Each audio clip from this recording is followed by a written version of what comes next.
राज्यभरातील महापालिका निवडणुकांमध्ये मोठ्या प्रमाणावर उमेदवार बिनविरोध निवडून येत असल्याच्या पार्श्वभूमीवर आता सत्ताधारी पक्षांसह संबंधित उमेदवारांच्या अडचणी वाढण्याची शक्यता निर्माण झाली आहे.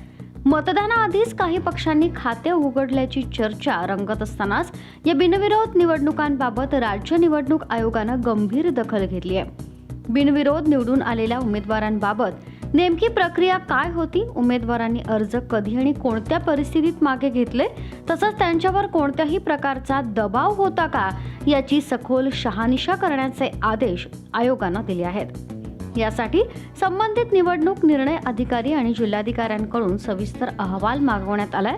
अर्जांची छाननी झाल्यानंतरच राज्यभरातून मोठ्या प्रमाणावर उमेदवारांनी माघार घेतल्याची माहिती समोर येऊ लागली. ठाणे आणि पनवेल महानगरपालिकांमध्ये भाजप आणि शिवसेनेचे उमेदवार बिनविरोध निवडून आल्याचं शुक्रवारी दुपारी स्पष्ट झालं.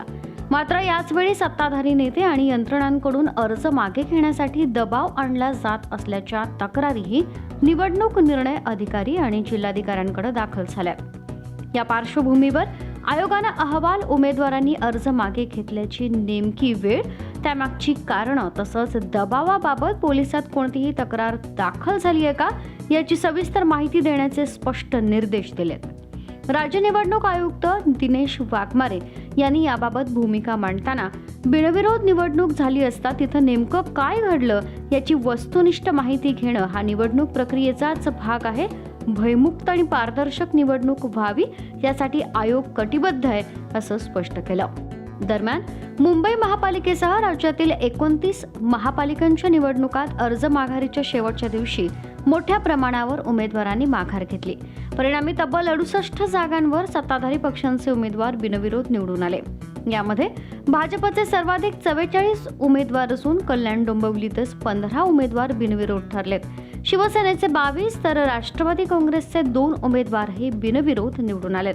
दुसरीकडे मुंबई अपक्ष म्हणून निवडणूक लढवणाऱ्या बंडखोर उमेदवारांना पक्षांनी मनधरणी करून परत आणण्यात यश मिळवल्याचं हे चित्र आहे. मात्र आता निवडणूक आयोगाच्या चौकशीमुळे बिनविरोध उमेदवार आणि सत्ताधारी पक्षांच्या अडचणी वाढण्याची चिन्ह दिसू लागली आहेत.